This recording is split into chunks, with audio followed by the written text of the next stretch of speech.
What's going on, everyone? My name is Nicholas Merton here from DataDash, and today is June 19th of 2023. Well, folks, I hope you all are having a fantastic day wherever you are, because in today's video, I want to spend some time to talk about the narrative that's got everyone riled up about Bitcoin, and that is none other than the Bitcoin Blackrock ETF proposal submitted to the SEC just last week. I want to spend some time to digest whether or not this topic has any serious substance, any chance of actually happening, and if it does, what it means for price, and also if it doesn't, what it means for price as well. But we'll also be doing some broad price analysis and just try to understand where we really are in the grand scheme of things here and why this story may not hold as much weight as people are giving it. We've got a lot of things to dive into in today's video. If you guys happen to enjoy the rambling, consider dropping a like. It's one of the greatest ways you guys can support the channel and what we do here. And let's go ahead and kick off this episode. So I want to dive into price action first. We're going to be spending a lot of time talking about the whole situation around the Blackrock proposal.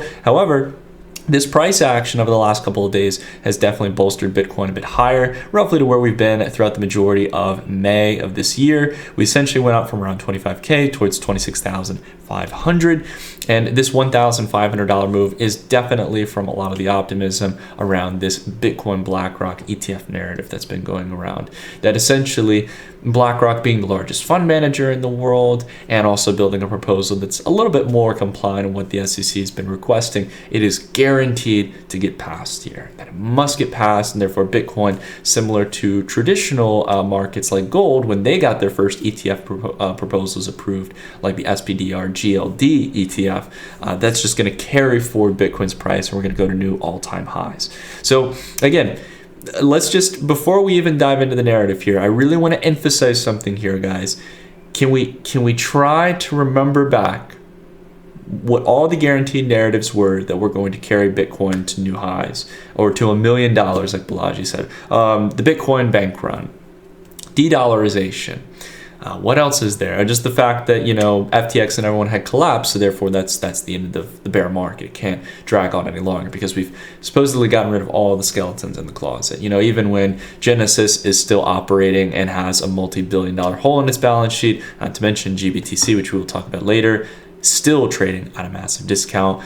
We've got all these different things in the crypto space, not to mention the regulatory concerns around Coinbase and Binance with the SEC, whether you agree with the SEC's actions or not. There's still a lot going on in this space. And this market, if you believe it's a bull market, is trading very different than prior bull markets before it. It has a lot less conviction, a lot of short-term moves followed by a slow drag in price without the follow-through to get through clear resistance levels, as we've emphasized here on the channel. If we take it to the weekly, you can see that, again, this kind of general resistance band here, I'll go ahead and highlight it here with the proper color. This range here is where we needed to clear through. We needed to at least hold in here and start to move higher. And unfortunately, Bitcoin's price was not able to do that. Now, one important dynamic just to share with you guys about our trading strategy here is if we look at our momentum indicator, while we are getting towards the position of being inclined to want to short here as we're getting that red flip, it's important to see that we've had an inconsistency in the trend here. So it's not enough for us to have the conviction to go short, but it's also not looking good for the bulls because you're not maintaining that blue flip, which had really been held since back in January. So that's the first major sign here that the trend is waning here. And unless this narrative around BlackRock can really start to perform another good week or two's worth of price action, we're likely going to see this just again go sideways and then eventually turn over, especially some of the traditional ranges where price has faced resistance over the past couple of months, roughly around this 28K range. So I want to go ahead and talk about this a little bit here, guys. We will come back towards looking at some of the metrics, but essentially the narrative here is that BlackRock is too big to fail, and more specifically, that it has the SEC by a stranglehold because BlackRock runs the world. And look, to be honest, BlackRock is a very influential, company. It is the largest fund manager in the world. They have deep pockets in practically every asset class. They manage $10 trillion worth of assets. That's no laughing number. And again, they're a profitable company. They make about $4-5 billion a year, if I'm not mistaken, or about $10 billion maybe, something in that ballpark. They make a decent amount of net income every year. And Larry Fink and the team at BlackRock is very influential in how corporations operate through their basically ability to vote on the behalf of the people's assets they manage. So when you put your money in Blackrock, they do have that kind of ability to vote on your behalf in the various companies that they hold, and they have a massive weight of influence there. I'm not going to discount that for a second, and quite frankly, I'm not a really big fan of Larry Fink or Blackrock as a company, forcing change, doing all these things. It's really not my cup of tea personally. I think that's just not the right way to go. That being said, at the end of the day, while Larry Fink and Blackrock are very powerful entities and they do have a large weight of impact on the world, does not mean they are guaranteed by regulators to get their ETF approved.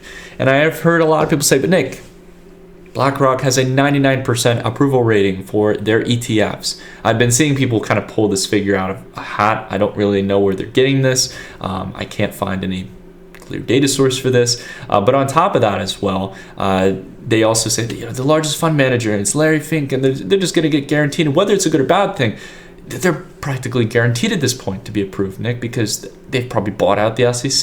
They've co-opted the agency, right? And look, guys, I understand while there is definitely some weight to this narrative to a degree that these are very powerful institutions. As we talked about in the prior video, multi-billion-dollar companies. So BlackRock is like a $100 billion company.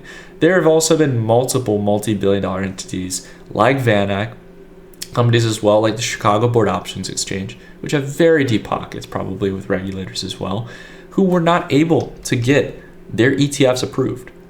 And not to mention, we've seen time and time again that the SEC does not want to approve spot Bitcoin ETFs. It would be the best ETF possible because there's a guaranteed backing 1-to-1 with a spot ETF, not some paper futures ETF. But unfortunately, we've seen the SEC is really only approving futures ETFs, which again helps to, I think, dilute the market and institutional capital from driving up the spot price of an asset. So these are all things that are working against BlackRock here. And I understand how easy it is to fall into this idea that, Nick, like they've got to get it approved. It's BlackRock. It's BlackRock.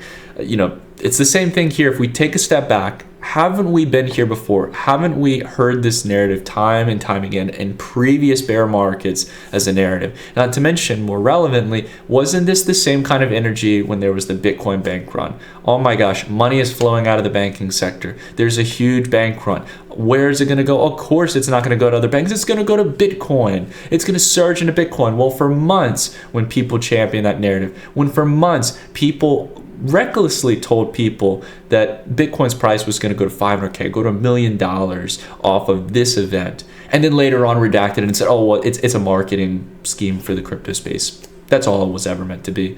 I mean, really, like that's the kind of reckless stuff, guys, that at this point, as someone like myself, who's not perfect at the end of the day, but I've been through a couple bear markets. I've traded in multiple asset markets outside of crypto, and I've seen how the crypto space, the narrative game is played through headlines.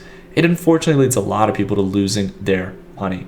And I do not want you guys to fall for that. Now, I'm not going to doubt here that this may definitely drag up Bitcoin's price here. Again, with our momentum indicator here showing inconsistency, we could see a second little blip up here towards around 28K or something. Don't get me wrong.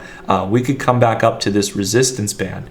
That being said, it does not mean it is a legitimate reason to get excited for the next bull market. And we want to see much more price conviction here to actually get into a position on that. Now, here's another thing to consider as well. At the end of the day, there has been not a Bitcoin ETF, but an exchange-traded product, or an ETN, exchange-traded note is the more specific term.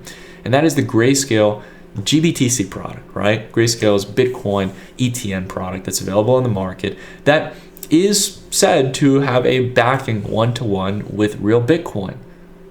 But at the same time, since back in 2021, when there was a massive expansion of those GBTC shares, we have generally dwindled down towards, for the last year now, trading at a near 33% discount. Right now, it's at 36%.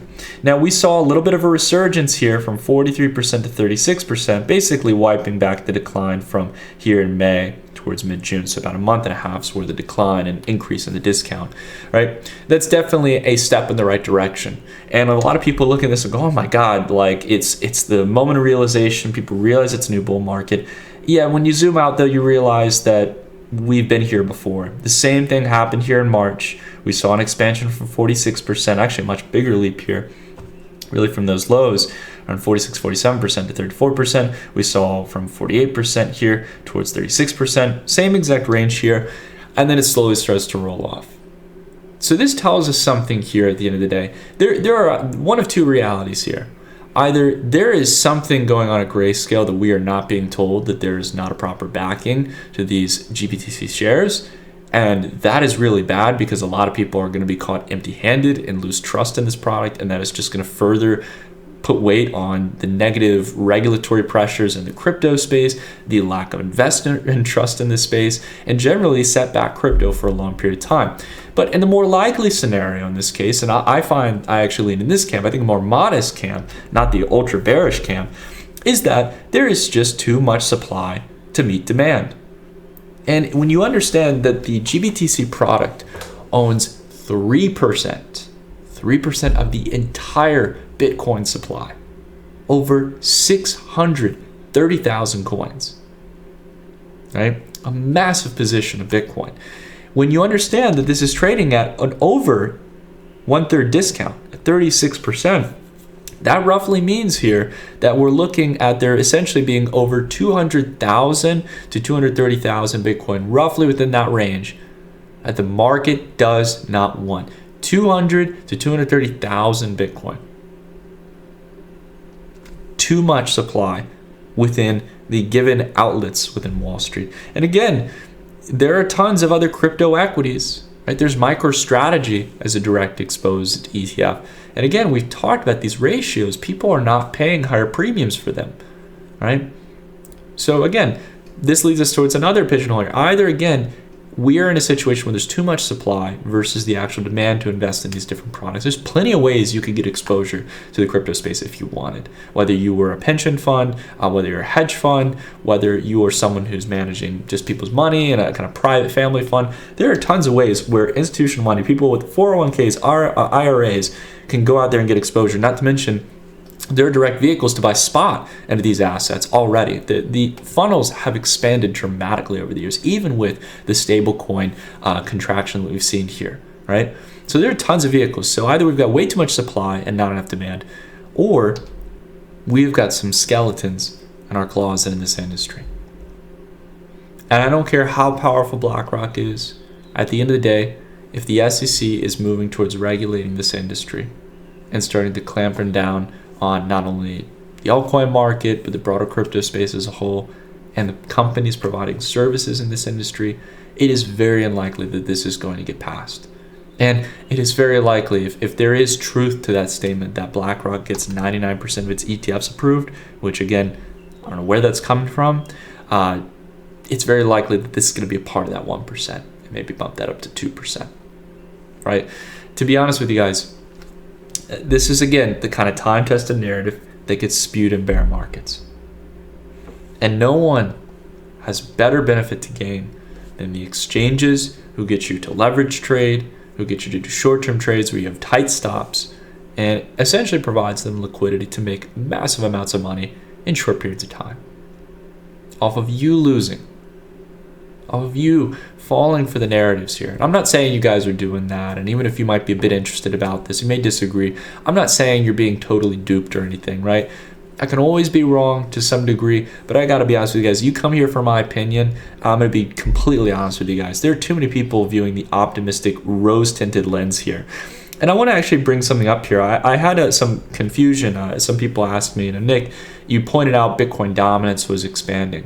You say, maybe for example, the regulators are just clamping down on altcoins. This is going to make Bitcoin kind of a conduit for liquidity. It's going to increase Bitcoin's valuation, increase its dominance. And with Bitcoin dominance increasing here steadily since back in around August of 2022, Nick, isn't it time to get long Bitcoin if Bitcoin dominance is going up? Like, don't we want to be in Bitcoin?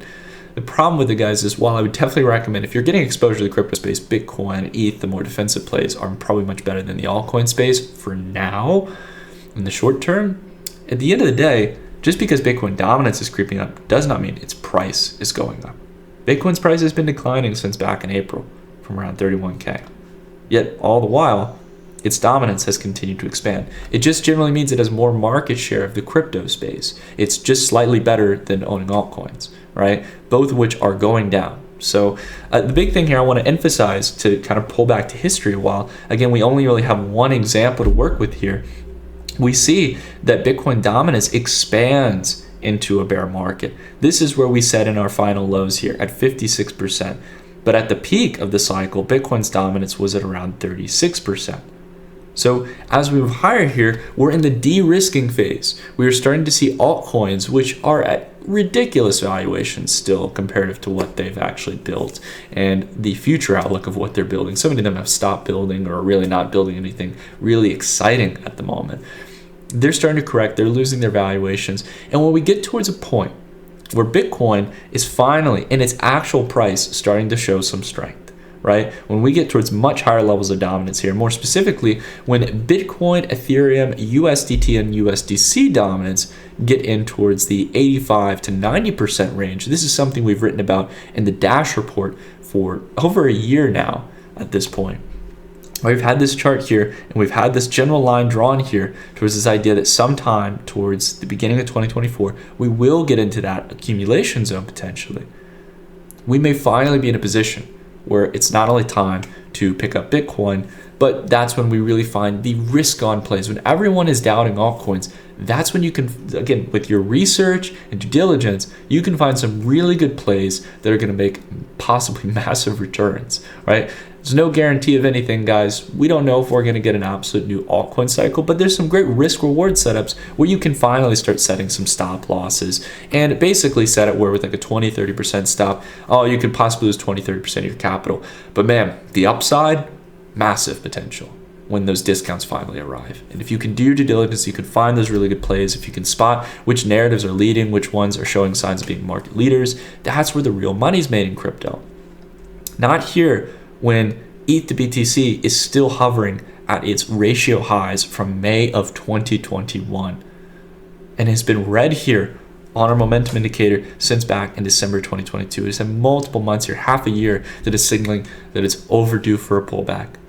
A big pullback here, likely down towards its long-term line of support. That would be my next target. And essentially, that's likely speaking another 25% decline for Ethereum. So there's really no safe place to run here, guys.